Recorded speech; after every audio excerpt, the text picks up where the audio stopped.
नमस्कार दोस्तों, आप देख रहे हैं इनसे कंटिन्यू के साथ मौजूद है ताजपुर पहाड़ी धर्मदर्शी बुद्ध विहार में। जैसा कि आपको पता है, माता सावित्रीबाई फुले का जन्मदिन है। इस अवसर पर आज बुद्ध विहार ताजपुर पहाड़ी में एक मीटिंग का आयोजन किया गया, जिसमें लोगों को जागरूक करने की कोशिश की गई है। माता सावित्रीबाई फुले, ज्योतिराव फुले जी के बारे में बताया गया है। हमारे साथ यहाँ पे एडवोकेट सिद्धांत गौतम जी हैं, जिन्होंने ये मीटिंग में लोगों को समझाने की कोशिश की कि अपने अपने महापुरुषों को आप उनके याद कैसे करें, उनके जन्मदिन पर कैसे याद करें और उनके जो परिनिर्वाण दिवस पर भी याद करें। हम बात करते हैं सिद्धांत गौतम से। आज माता सावित्रीबाई फुले का जन्मदिन है और ये यहाँ पे ताजपुर पहाड़ी बुद्ध विहार में जो मीटिंग का आयोजन किया गया है, तो क्या बताने की कोशिश की गई है इसमें? अब देखिए, हमने यहाँ ये बताने की कोशिश की है कि हमारे देश में शिक्षक दिवस मनाया जाता है और कहीं कभी कोई शिक्षिका दिवस नहीं मनाया गया, और जबकि इस देश की प्रथम महिला शिक्षिका इस देश की माता सावित्रीबाई फुले रही हैं। इस देश की आधी आबादी को इस देश में कहीं इतिहास के पन्नों से ओझल किया गया है, और इस देश में महिलाओं को जो महत्व मिलना चाहिए था आधी आबादी को, वो महत्व नहीं मिला है। और जो शिक्षिका इस देश में सबसे पहले महिलाओं को, जो महिला इस देश में उपेक्षित रही है, जिसको एक भोग विलास की वस्तु समझा जाता था हमारे समाज की व्यवस्था के अनुसार, उस मिथ को, उस भ्रम को माता सावित्रीबाई फुले ने तोड़ने का काम किया। और 1848 में सबसे पहला महिलाओं के लिए विद्यालय खोलने का काम किया, क्योंकि विद्या से वंचित रखा जाता था महिलाओं को।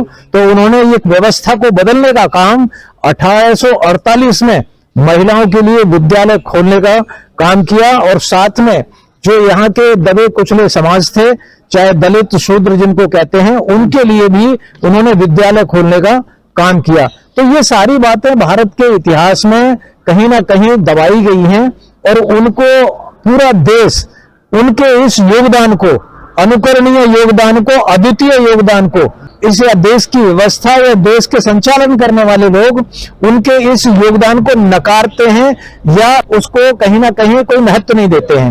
तो आज हम सब लोग जब पढ़ते हैं बहुजन इतिहास के बारे में, महापुरुषों के इतिहास के बारे में, तो हमें पता लग रहा है कि यहाँ जिन लोगों का नाम इतिहास में है, जिनका गुणगान किया जाता है, उनसे भी ज्यादा योगदान यहाँ महात्मा ज्योतिबा फुले और माता सावित्रीबाई फुले का रहा है इस देश में सामाजिक क्रांति लाने में। तो इसलिए हमने उस सामाजिक क्रांति दिवस के रूप पर या शिक्षक दिवस के रूप पर आज माता सावित्रीबाई फुले का जन्मदिन मनाया है। क्या आज के दौर में भी बेटी बचाओ बेटी पढ़ाओ जैसा नारा दिया जाता है? आपको लगता है क्या पढ़ाने की अभी भी जरूरत है? 1800 की बात कर रहे हैं कि 1800 में सावित्रीबाई फुले ने स्कूल के में बच्चों को पढ़ाने के लिए खोला था, लेकिन आज जो है तकरीबन 200 साल के तकरीबन वाले हैं, लेकिन अभी तक बेटियों को अभी भी पढ़ाने की जरूरत है। मतलब कहाँ गई वो शिक्षा और कहाँ गया वो देश में? क्या राजनीतिक दौर रहा, क्या है? मतलब अभी तक कुछ हो पाया? आपको लग रहा है कि मैंने शिक्षित है पूरी तरीके से? बेटी बचाओ, बचाओ मतलब कहीं ना कहीं एक भय पैदा करना, किसी भय से बचाओ, किसी असुरक्षा से बेटी को बचाओ। इसका मतलब अभी भी कि जो दोहरा मापदंड लेकर के चलते हैं पुरुष और स्त्री के बीच में, अभी वही लोग ऐसी बात कर सकते हैं कि बेटी को बचाओ। बेटी को तो इस देश में जब भारत में 26 जनवरी 1950 को जब भारत का संविधान लागू होता है, तो महिला और पुरुष के बीच के भेदभाव को समाप्त कर दिया जाता है और महिला और पुरुष बराबर हो जाते हैं और उनको बराबर शिक्षा का अधिकार मिल जाता है। तो शिक्षा देने का काम और बराबरी देने का काम इस भारत का संविधान 26 जनवरी 1950 को कर चुका है। और उससे पहले महिलाओं को उस बराबरी के संघर्ष में माता सावित्रीबाई फुले ने इस देश में अग्रसरित किया। तो आज जो लोग ये बात कर रहे हैं कि बेटी बचाओ बेटी पढ़ाओ, का मतलब है कि वो लोग आज भी बेटी को कहीं दोहरे मापदंड के हिसाब से देखते हैं या द्वेष भाव से देखते हैं, और वो बेटी को वो बराबर का दर्जा पुरुषों के बराबर नहीं देना चाहते हैं। नहीं तो ये बात वो पुरुषों पर भी लागू करें कि बेटा बचाओ बेटा पढ़ाओ, है बेटी को ही क्यों? क्योंकि बेटी को आज भी वो लोग कमजोर मानते हैं, जबकि आज इस देश में संविधान बेटी और बेटा को बराबर का दर्जा देता है और उनको दोनों को एक ही दृष्टिकोण से देखा जाना चाहिए। संविधान लागू हुए 70 साल से ज्यादा हो गए देश में, लेकिन अभी भी क्या लगता है आपको दलित समाज और जो दलित समाज की जो बच्चियां हैं क्या पूरी तरीके से पढ़ लिख पा रही हैं? हाँ, देखिए, इस देश में जो शासन को चलाने वाले लोग रहे हैं, उनका यहाँ पर इस देश में लोगों के मानव मूल्यों को विकसित करना या मानवीय मापदंडों को उठाना नहीं रहा है, बल्कि राजनीति करना उनका एक लक्ष्य रहा है। राजनीति भी इतनी घिनौनी कि जो धर्म और जाति तक सीमित रहे या सांप्रदायिक तक सीमित रहे।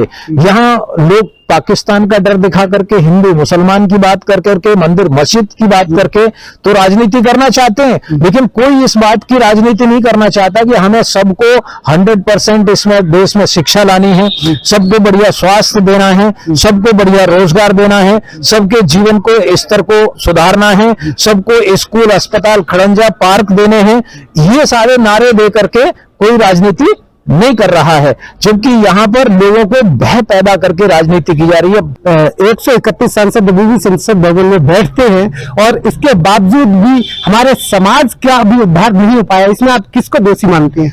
कि जो 131 बैठते हैं वो कहीं ना कहीं एक स्वतंत्र और स्वावलंबी सोच के नहीं है, वो अभी पूंछ है, वो मूंछ बनने की बात नहीं करते हैं। उन्होंने अपना दल नहीं बनाया, वो दूसरे दलों में अभी गुलामी कर रहे हैं। वो अभी किराए के घर में बैठे हैं, 131 जो बैठे हैं वो किराए के घरों में बैठे हैं। जिस दिन वो अपना घर बना करके अपने घर में बैठ करके राजनीति करेंगे तो इस देश की पूरी शक्ल, सूरत और व्यवस्था बदल जाएगी। हमारे महापुरुषों का वो 131 जो सांसद संसद भवन में बैठे हुए, हमारे महापुरुषों का वो जन्मदिन भी मनाते हैं और उनका परिनिर्वाण दिवस भी मनाते हैं, लेकिन इसके बावजूद भी वो कहाँ पे कमी रह जाती है कि वो जब भी समाज की बात आती है वो उस लक्ष्य को पूरा नहीं कर पाते। इसके लिए कौन जिम्मेवार है? हाँ, इसमें क्या होता है, देखिए, आपके महापुरुषों का वो जन्मदिन मनाते हैं या कोई भी उनका तीज त्योहार मनाते हैं उनके नाम से, तो वो क्या करते हैं कि वो अपने समाज की जो खीर तैयार करते हैं, वोट बैंक तैयार करते हैं और अपने आकाओं को उस खीर को खिलाते हैं, वोट बैंक की खीर को। आपके समाज के वो महापुरुषों का जन्मदिन सिर्फ अपनी सीट को जीतने के लिए करते हैं, न कि आपके समाज के कल्याण के लिए काम करते हैं। वो अपने उनकी भावना को, महापुरुषों की भावना को आत्मसात करके अपना घर बनाने की सोच पैदा नहीं करते हैं। जो हमारे महापुरुषों का सपना था कि इस देश में बहुजन हिताय, बहुजन सुखाय के लिए काम किया जाए, न कि अल्पजन हिताय, अल्पजन सुखाय के लिए नहीं, बहुजन हिताय, बहुजन सुखाय के लिए। जिस दिन ये 131 लोग काम करना शुरू कर देंगे तो मैं समझता हूं कि उनको चमचागिरी करने की जरूरत नहीं पड़ेगी या पिंजड़े में रह करके उनकी दूसरों की भाषा बोलने की जरूरत नहीं पड़ेगी।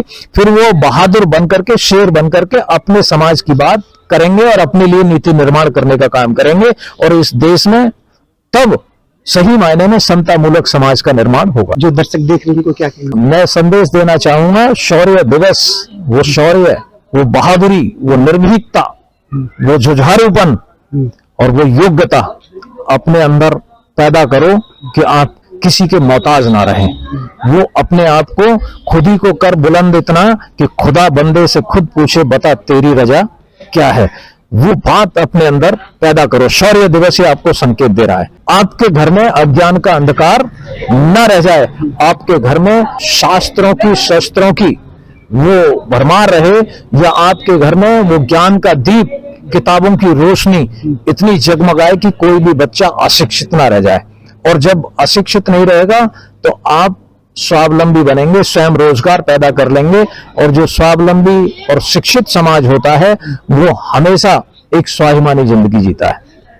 ये तो हमारे साथ सिद्धार्थ गौतम एडवोकेट है और उन्होंने यहाँ पे कहा हमारे समाज में जब भी तलवार उठाई है तब शौर्य दिवस पैदा किया है और जब कलम उठाई है तब संविधान लिखा है। ऐसे समाज का निर्माण जो है आज 131 सांसद बैठे संसद भवन में जरूर है, लेकिन वो किसी दूसरे घर में बैठे हैं। और अगर वो जिस दिन अपने घर में बैठेंगे और अपने घर की नींव को मजबूत करेंगे तब वो निश्चित रूप से देश का उद्धार करेंगे, हमारा जो बहुजन समाज है उसका उद्धार करेंगे। और जब तक हम अगली खबर बने हमारे साथ NCR करंट न्यूज को सब्सक्राइब करें और नोटिफिकेशन सबसे पहले पाने के लिए दबाएं बेल आइकॉन।